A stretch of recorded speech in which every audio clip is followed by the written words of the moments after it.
Pemirsa, pada tahun ini ujian nasional UN tidak lagi diselenggarakan. UN diganti dengan ujian sekolah atau US yang materi dan penilaiannya ditentukan oleh masing-masing sekolah. Penentuan kelulusan siswa dilakukan sekolah berdasarkan ujian sekolah. Hasil ujian sekolah itu dikombinasikan dengan nilai rapor siswa.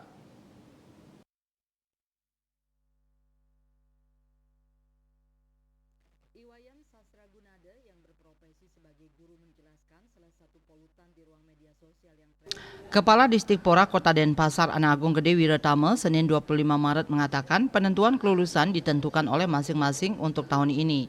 Sekolah akan membuat kriteria kelulusan tersebut.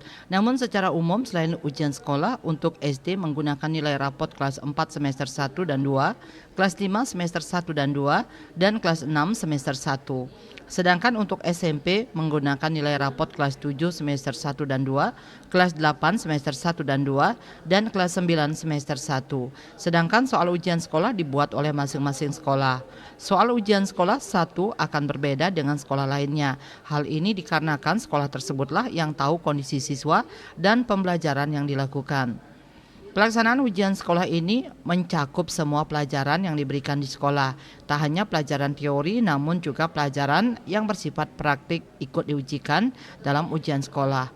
Adapun jadwal untuk ujian sekolah sendiri kemungkinan akan digelar pada bulan April 2024 atau bulan Mei 2024.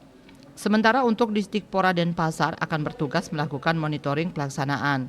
Pihaknya akan melakukan pengawasan agar jangan sampai menyimpang dari ketentuan yang ada. Peserta ujian sekolah untuk jenjang SD tahun ini kurang lebih 13.000 siswa. Sedangkan untuk jenjang SMP kurang lebih 5 ribuan siswa. Asmara Putra, Bali Pos melaporkan.